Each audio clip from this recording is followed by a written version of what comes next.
જય માતાજી મિત્રો, હર હર મહાદેવ। ભુવાજી જ્યારે પાઠ ઉપર સતની ગાદીએ માતાજીના નામના આ દાણા લઈને બેઠા હોય છે ત્યારે આપણને વિચાર આવતો હોય કે ભુવાજી પહેલાં કયા માતાજીની કલમ લેતા હશે।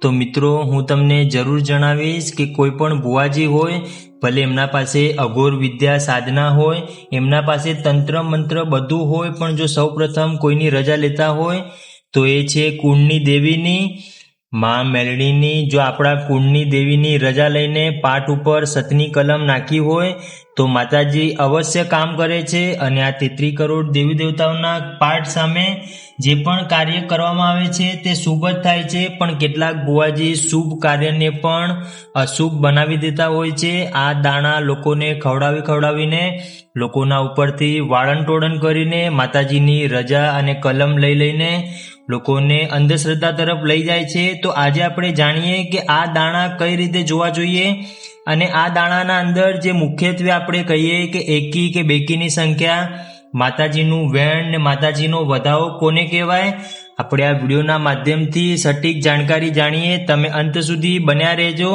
અને તમને જો કોઈ ભુવાજી દાણાના અંદર આવી રીતે ધીજ મારતું હોય તો તમે પણ એમને કહી દેજો। તો મિત્રો, હવે આપણે જાણીએ કે હાલ જે મેં 2 ઢગલી કરી છે, આ ઢગલીના અંદર એકમાં વેણ છે અને એકમાં વધાવો છે।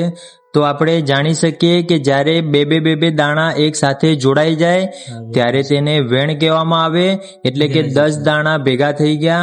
અને બીજી સામે જો 5 દાણા થાય, એક દાણો ખૂટી જાય તો એને આપણે વધાવો કહીએ। તો આ 1.5ની કલમ પૂરી થઈ ગઈ તો ભુવાજી જ્યારે કહે કે માતાએ 1.5ની કલમ આપી તો આ 1.5ની કલમ કહેવાય। હવે આપણે જાણીએ કે 2.5ની કલમ કઈ રીતે લેવી।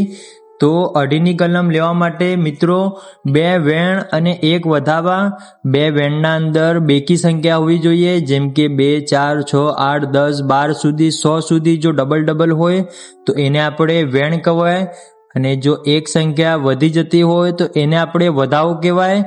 અને 2 વેણ ને 1 વધાવો પૂરો થાય એટલે 2.5ની કલમ પૂરી થાય। ગમે તેવું દુઃખ હોય, જો માતા 2.5ની કલમ આપે તો એ દુઃખનું નિવારણ ઇન્સ્ટન્ટ આવે છે, પણ એવો વિશ્વાસ રાખવો પડે આપણે।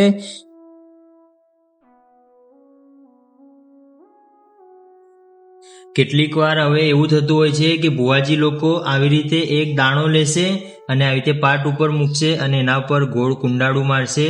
તો એ ભુવાજી લોકો એવું નક્કી કરતા હોય છે કે કોઈ બહારનું દેવ જો નડતર રૂપ હોય તો આ પાટ ઉપર આવીને બેસી જા, આમ કરીને જ્યારે ગોળ લીટો કરે ત્યારે એમનું એમ કે ચોકી મારી દીધી, અને પછી આવી રીતે ઘઉં લઈને માતાજીની કલમ લે। ઘણીવાર એવું થાય છે કે તમે વેણ લીધું હોય તો વધાવો આવે, વધાવો લીધો હોય તો વેણ આવે, એટલે કે કોઈ દેવી શક્તિ એવી હોય કે આપણી કલમ તોડતી હોય તો આપણે દેવી શક્તિને પ્રાર્થના કરીને જો સાઈડમાં બેસાડ્યા હોય અને ભગવાનને આપણે યાદ કરીને જો માતાજીની કલમ નાખી હોય તો 1.5ની કલમ અવશ્ય આવે। જો તમે જોઈ શકો છો, એક વેણ છે, એક વેણ ને એક વધાવો, એવી રીતે આ 1.5ની કલમ આપી। જેમ કે આ દેવ હતું, આ દેવ નુકસાનવાળું હતું, આ દેવ આપણા ઘરના અંદર આટી પાડી રહ્યું હતું, એટલા માટે આ ભુવાજી લોકો આને સાઈડમાં બેસાડશે ને પછી કલમ લેશે। કેટલીક વાર એવું થતું હોય છે કે ભુવાજી લોકો આમ કહીને મુઠ્ઠો ભરીને લેશે અને પછી કહે છે કે 151, 500 આવી રીતે આપતા હોય છે। તો હવે આપણને વિચાર આવે કે જ્યારે 108 કણ ગણવાના હોય તો આપણને કેટલી પ્રોબ્લેમ આવતી હોય, પણ મિત્રો કેટલાક સાચા ભુવાજી છે જે સભાના અંદર 500 કણ પણ ગણાવડાવતા હોય છે, અને કેટલાક ખોટા ભુવાજી છે જે લોકો ખાલી મુઠ્ઠો ભરીને આપે અને એમના જ સેવકોને કહી દે કે હું કહું એટલા જ તારે હા પાડવાની। તો એવી રીતે પણ આ લોકો કરતા હોય છે। આપણે આગળ જાણીએ કે જ્યારે આપણે માતાજીને કલમ લેતા હોઈએ છીએ ત્યારે આવી રીતે 5 આંગળીથી ઉપાડીને માતાજી સમક્ષ ભુવાજી આવી રીતે પ્રાર્થના કરતા હોય છે કે માતાજી, સામેવાળી વ્યક્તિના ઘરે જો કોઈ દુઃખ હોય તો આના અંદર હું જે ધારું એટલા કણ આપે। ત્યારે ભુવાજી લોકો આ હાથમાં બોલીને એમના પાસે અમુક મંત્રો હોય એ બોલતા હોય અને આવી રીતે પાઠમાં નાખતા હોય, અને પછી એમના સાથેના જે સેવકો હોય કાં તો ભુવાજી પોતે જ ક્યારેક ગણતા હોય અને માતાજીને કગર વગર કરતા હોય, ત્યારે એમને ખબર પડે કે મારા દેવની કોઈ ભૂલ છે કે સામેવાળા કોઈ દેવને આપણે શું કહેવાનું છે। તો આ દાણાના માધ્યમથી એ લોકો જાણતા હોય છે। કેટલાક ભુવાજી લોકો આજે પણ ધતિંગ કરીને સામેવાળાને લૂંટતા હોય છે, જેમ કે આ આવી રીતે એક દાણો પકડશે અને માતાજીના આવી રીતે આગળ મૂકીને એના પર ગોળ લીટો કરશે। એના પર પછી અગરબત્તી લેશે, પછી અગરબત્તીથી ગોળ લીટો કરશે અને કહેશે કે આ તમારું દેવદુખ છે, જો આનું નિવારણ કરવું હોય તો 21,000 રૂપિયા આપવા પડશે. પણ મિત્રો આપણે જાણીએ કે આ એક દાણાના 21,000 રૂપિયા કઈ રીતે આપવા. જો આપણે 21,000 રૂપિયાનું દાન પૂર્ણ કર્યું હોય, ભગવાનના નામે આપણે વાપર્યા હોય, તો ગમે તેવું નડગર રૂપ દુઃખ હોય તો એ જતું રહે છે. આ વાત તમે જાણો છો, છતાં પણ કેટલાક લોકો ભુવાજીના દાણામાં ફસાઈ જાય છે અને આ જ દાણા અંધશ્રદ્ધા તરફ લઈ જાય છે. તો આપણે જાણી લીધું કે 1.5ની કલમ 2.5ની કલમ કઈ રીતે લેવી અને આપણે ભુવાજી માતાજી સામે કઈ રીતે રજા લેતા હોય છે. હવે આપણે આગળ જાણીએ કે માતાજીએ કલમ પણ આપી અને બધી જ વાત ઓકે છે. તો આપણે ફરીથી છેલ્લી વારની ધીજ મારતા હોઈએ છો. આપણે કઈ રીતે ધીજ મારશે ભુવાજી? તો કેટલીક વાર એવું થતું હોય છે કે તમે જુઓ કે આવી રીતે 5 કુંડાળા કરશે. 5 કુંડાળા કરીને સામેવાળી વ્યક્તિને એવું કહેશે કે તમે ફરી જાઓ અને પછી ફરી ગયા પછી એમના પાછળથી એક માચીસની કાંડીથી કાં તો પછી અગરબત્તીથી એમને એવું કહેશે કે આ 5 ઢગલી છે, આ પંચની સાક્ષીએ તમે જે મનમાં વાત ધારી હોય અને એ વાત એટલા દિવસના અંદર જો પૂરી થઈ જાય તો તમે માતાજીનું નામ લઈને ગમે તે ઢગલી ઉપર હાથ મૂકી દો. મિત્રો ઘણીવાર એવું થાય છે કે જો સાચા ભુવાજીના સાનિધ્યમાં ગયા હોય તો ભર સભાના અંદર કોઈ પણ ઢગલી ધારી હોય એ આવી જતી હોય છે. અને કેટલીક વાર જો બંધ કમરે પાઠ ઢાળ્યો હોય, અંધારાના અંદર જો ધૂણ્યા હોય તો આ કલમધારી હોય, પણ આ ભુવાજી કહેશે તો આપણે પરાણે આ પકડવી પડશે, કેમ કે તમે બંધ બારણે ભુવાજીને બોલાવ્યા હતા. દેવદુખનું સમાધાન તો ભર સભામાં આવે, દેવદુખનું સમાધાન તો આપણે ગમે ત્યારે લાવી શકીએ. એમાં આપણે ભુવાજીને પર્સનલી કંકુના પગલાં બોલાવીને એમને જમણવાર કરાવીને, તમારો ભાવ હોય તમે જમણવાર કરાવો એ વાત અલગ છે, પણ લાખો રૂપિયા આપીને આપણે દેવદુખનું નિવારણ ના લાવવું જોઈએ. હવે આપણે જાણીએ કે કેટલાક ભુવાજી લોકો આવી રીતે દાણા પાથરશે અને દાણા પાથરીને પછી એમ કહેતા હોય છે કે હવે આ દાણા છે, આ દાણામાંથી મેં કયો દાણો ધાર્યો છે તમે જણાવો. તો પછી એમ કહેશે કે સામેવાળા વ્યક્તિને એવું કહેશે કે તમે ફરી જાઓ. પછી એ ફરી ગયા પછી એમ કહેશે કે આપણે આ દાણો ધાર્યો છે, બરોબર છે.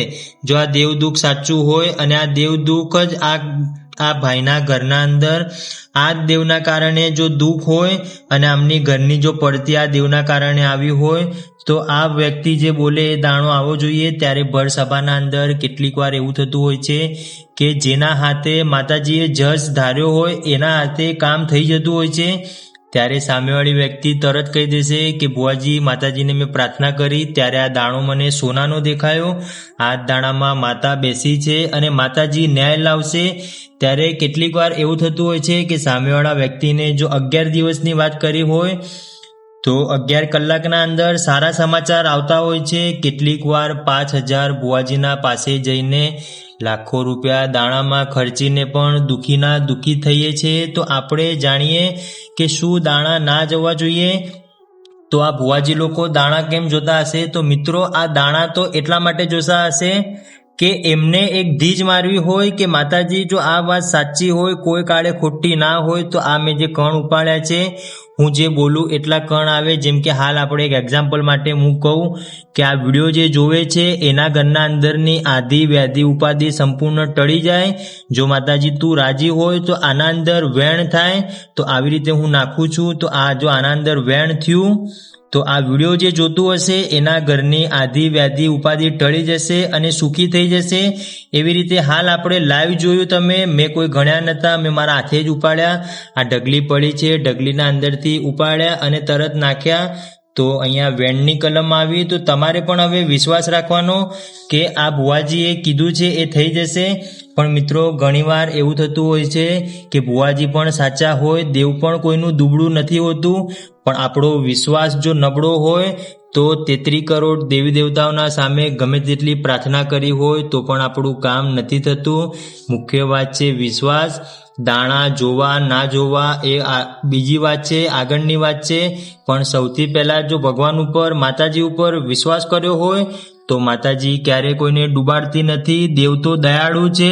ભગવાનના માથે પડીને જો જીવન જીવ્યા હોય તો ક્યારેય દુઃખ નથી આવતું. પણ આપણે ખોટા ભુવાજીના સાનિધ્યમાં જઈને દાણા જોઈને આપણા જીવનનું પોતેના પોતે ઉથલપાથલ કરતા હોઈએ છીએ. તો આજ પછી આપણે જાણીએ કે જ્યારે આપણે ભુવાજી દાણા જોતા હોય તો આવી રીતે અંધવિશ્વાસમાં ના આવવું. ભુવાજીના સાનિધ્યમાં જવું ના જવું તમારો પ્રશ્ન છે, દાણા જોવા ના જોવા. પણ આ તો મેં તમને એટલી વાત જણાવી કે આ રીતે દાણા જોવામાં આવે છે અને આવી રીતે ભુવાજી માતાજી સમક્ષ કલમ લે છે. જો તમે અમારી ચેનલમાં નવા હોય તો ચેનલને સબસ્ક્રાઈબ કરી વિડીયોને લાઈક કરવાનું ના ભૂલતા. ત્યાં સુધી જય માતાજી મિત્રો, રાજી રહેજો.